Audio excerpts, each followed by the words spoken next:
नमस्कार. आमच्या यूट्यूब चॅनलमध्ये आपले सहर्ष स्वागत. आज आपण एका विषयाबद्दल चर्चा करणार आहोत, तो म्हणजे आहे गजच्छाया योग. फार कमी लोकांना याबद्दलची माहिती आहे. कदाचित काही लोकांनी ऐकला पण नसेल. मग हा का अभ्यासायचा? आज काहीही झालं की ज्या गोष्टींची उत्तरच मिळत नाहीत त्या गोष्टींना पत्रिकेमध्ये पितृदोष आहे असा शब्द वापरला जातो. मग आता हा पितृदोष म्हणजे काय? तर मग काही लोक पितृशांती, काही लोक कालसर्पशांती, काही लोक त्रिपिंडी नारायण नागबळी करताना दिसतात. आता त्यांचं फळ त्या प्रमाणात त्या पत्रिकेतल्या दोषांप्रमाणे निवारण होत असेल. पण धर्मशास्त्रामध्ये गजच्छाया योग नावाचा योग दिलाय, जो पितरांची अक्षय तृप्ती करणारा योग आहे. परंतु तो योग यायला पाहिजे. म्हणजे आपण त्रिपिंडी, नारायणबली, नागबली किंवा कालसर्पशांती ही आपल्या सवडीनुसार, गुरुजींच्या सवडीनुसार चांगला दिवस बघून करतो. पण गजच्छाया योग हा योग कधीतरीच एकदा येतो, म्हणून याचं महत्त्व अतिशय जास्त आहे. आता हा काय प्रकार आहे बघा. समाजामध्ये जन्मणारी प्रत्येक व्यक्ती आपल्या पितरांची ऋणी असतेच. कारण समाजाचं हे राहाडगाडगं चालण्यासाठी जगण्याचे प्रयत्न करणारा प्रत्येक जीव हा एकटा परिपूर्ण नाही.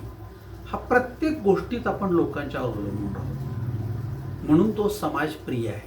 समाजातल्या कुठल्याच घटकाला आपण बाजूला काढू शकत नाही, कारण प्रत्येक घटक हा आपल्याला काही ना काहीतरी जगण्यासाठी देत राहिलेला आहे. त्यामुळे आज समाज बांधील आहे. समाज ह्या सगळ्या घटकांना जोडलेला आहे. म्हणजे गाडीचं कसं सगळे टायर, सगळं इंजिन, हे सगळं जे आहे त्यामुळं गाडी चालते आहे.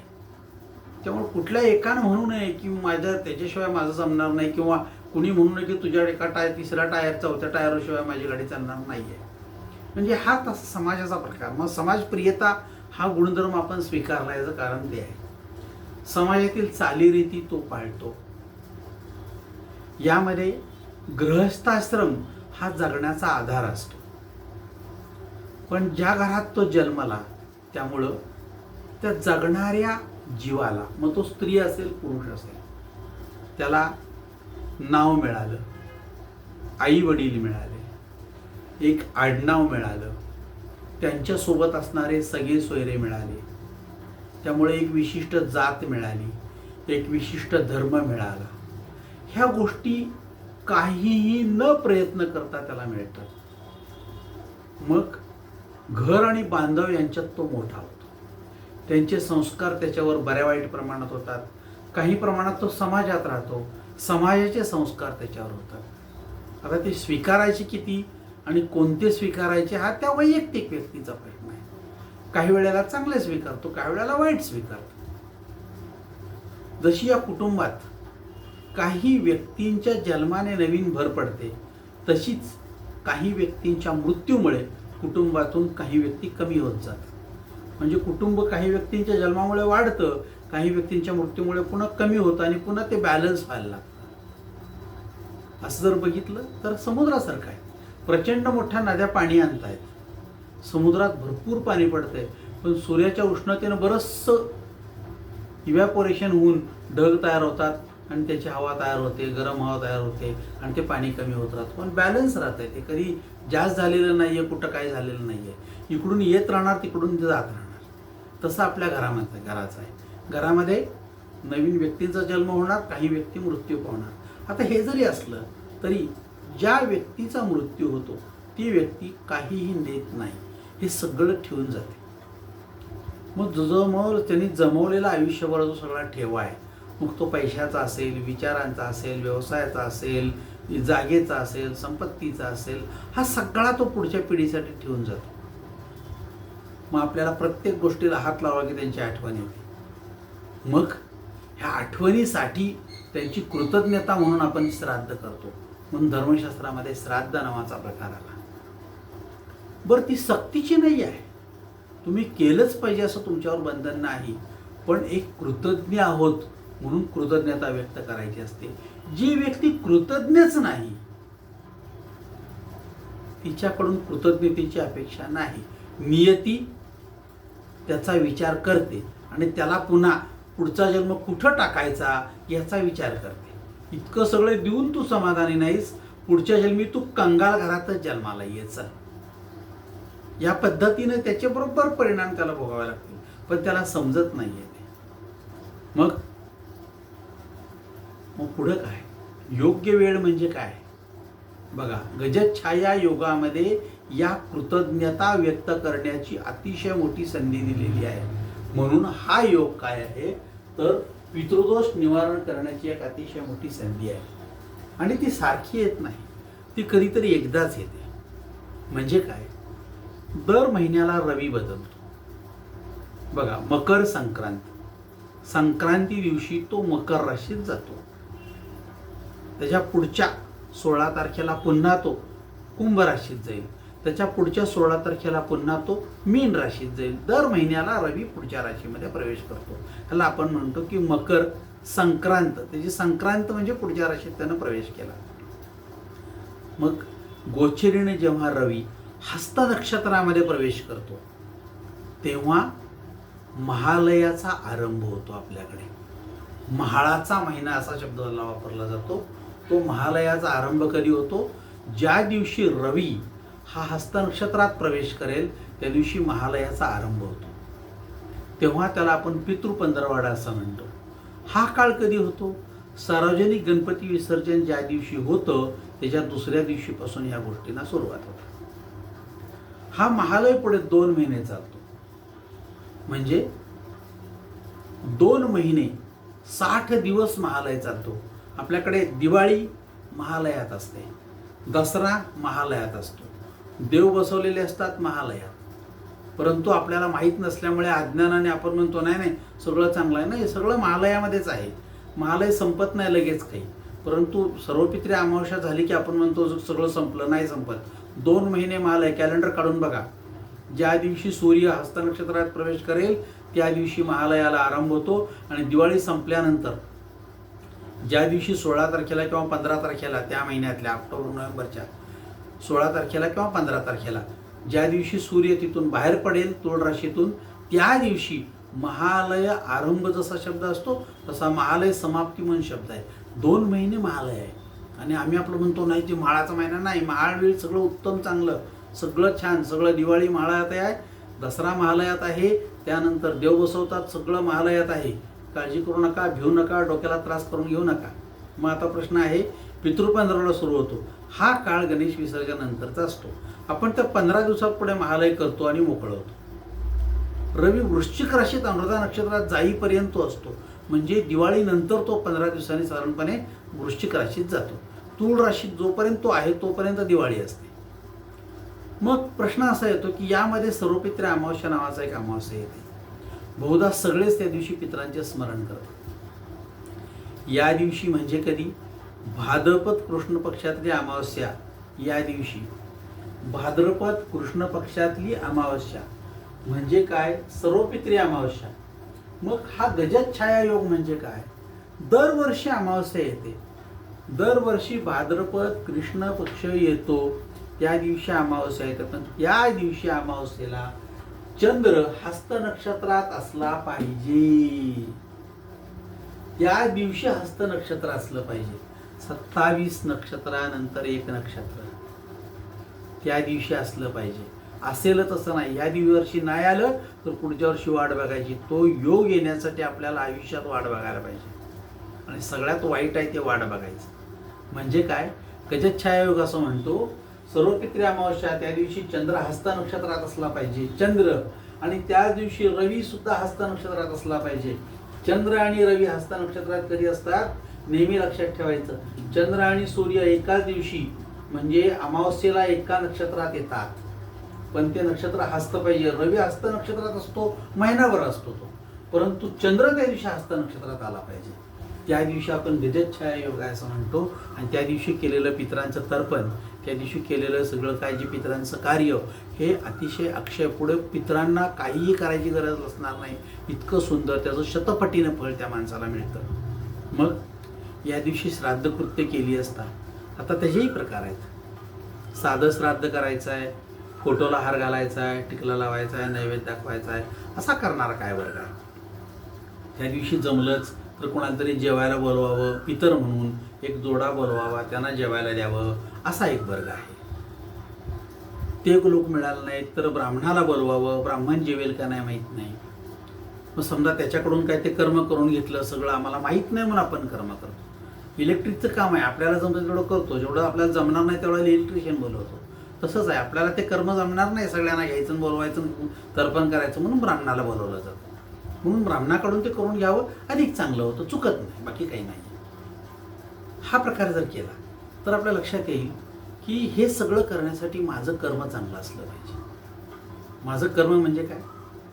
त्या दिवशी दोन्ही चंद्र हस्त नक्षत्रात आणि रवी हस्त नक्षत्रात या दिवशी गजच्छाया योग तयार होतो. हा सुद्धा 18 वर्षांनी एकदा येतो. तो आला तर त्या दिवशी मी सक्षम असलो पाहिजे. म्हणून जर माझं नशीब असेल तर माझ्या आयुष्यात गजच्छाया योगावर माझ्या पितरांचं मी तर्पण करू शकेल. पुढे मला आयुष्यात काही नाही केलं तरी सुद्धा जे समाधान ते केल्यानंतर आहे पितरांचं, ती पितरांची कृपा काय होते ही ती झाल्यानंतरच समजते, तोपर्यंत काही नाही. पितरांची कृपा काय होते ती हे सगळं केल्यानंतरच समजेल, तोपर्यंत त्याचं मूल्य असणार नाही. म्हणून हे जर त्या दिवशी करायचं असेल तर त्यासाठी काय पाहिजे? नशीब पाहिजे. मग ह्या सगळ्या गोष्टी नशिबाने येतात. म्हणजे काय बघा, ते करण्यासाठी आपली पुण्याई हवी. तर आपल्याला तो गजच्छाया योग कळेल. नाहीतर तो काय असतो हितनं आपण म्हणणार, कधी कुणाला माहीतच नाही वाचलेला. गजच्छाया योगावर मी श्राद्ध करणार आहे. गजच्छाया योग कधी आहे, या अमावस्येला आहे काय, आणि तो आहे तर किती वेळ आहे. म्हणजे समजा गृहीत धरा त्या दिवशी हस्त नक्षत्र सकाळी 12 पर्यंत असेल. आदल्या दिवशी सुरू झालं 12 पर्यंत, तर 12च्या आत केला पाहिजे. 3 पर्यंत तर 3च्या आत केला पाहिजे. सकाळी 9:30 पर्यंत 9:30च्या आत केला पाहिजे. नक्षत्र चंद्र नक्षत्र त्या दिवशी किती वेळ आहे त्याच्यावर ते अवलंबून आहे. आपल्याला त्याची पुण्याई हवी. आपले पुण्य असलं पाहिजे तेवढं. 2 हा योगच समजला पाहिजे. म्हणजे आम्हाला कळलं पाहिजे की त्या दिवशी योग आहे. हे अगोदर कळतं आपल्याला सगळं. अगोदर कळतं म्हणजे वर्षभर अगोदर कळतं. बघा तुम्ही, ग्रहण कधी होणार आहे वर्षभर अगोदर कळतं. नाही कळत आपल्याला, आहे ना पंचांगात सगळं, पण पंचांग आम्हाला कधी कळलंच नाही, आम्ही बघितलंच नाही. त्यामुळं गजच्छाया योग आहे काय, अमावस्ये दिवशी हस्त नक्षत्रात चंद्र सूर्य आहे काय, आणि त्या दिवशी चंद्र हस्त नक्षत्रात आहे काय, हे आम्हाला लगेच कळणार पाहिजे. वर्षभर अगोदर पंचांग आपल्याकडे येतं. त्यामुळे आपल्याला हा योग समजला पाहिजे. दुसरं असं, करणारा सवड मिळणं गरजेचं आहे. आत्ता म्हणतो मी करतो, पण त्या दिवशी सकाळी काय होईल माहीत नाही आम्हाला. त्या दिवशी सकाळी काय परिस्थिती असेल माहीत नाही आम्हाला. मी आत्ता म्हणतोय महिन्यावर नंतर योग येणार आहे, मी 100% करणार आहे, शड्डू ठोकला, पण शड्डू ठोकून सुद्धा उपयोग होईल याची गॅरंटी नाही. का तर करणारा सवड मिळाली पाहिजे. हे आपलं सोयर सुतक हे आपल्याला अडचणीचं आहे. घरात कोणाची अडचण आहे का बघायला पाहिजे. त्यानंतर ते करायसाठी गुरुजी मिळणं गरजेचं आहे. निदान तर्पण तरी करणं गरजेचं आहे सगळ्यांचं. सगळ्यांचं तर्पण म्हणजे सगळ्यांचं कुठलं येतं माहिती आहे ना. सगळ्यांचं तर्पण बसणाऱ्या व्यक्तीचे आई वडील वडील आजोबा पणजोबा, आई आजी पणजी, वडिलांचे भाऊ, वडिलांचे भाऊ म्हणजे काका, त्यांच्या वारलेल्या बायका काय 3-4 काका, त्यांच्या मिसेस, त्यानंतर आत्याचे मिस्टर, इकडं आईकडे यायचं, मामाची बायको, मामी, वारलेले कोण मामा मामी, त्यानंतर आईच्या बहिणी, मावशीचे मिस्टर, आईचे आई वडील, त्यानंतर जेवढे भाऊ आहेत तेवढ्या भावांची सासरवाडी सगळी, म्हणजे त्यांचे मामा लागतात ते त्यामध्ये येतात.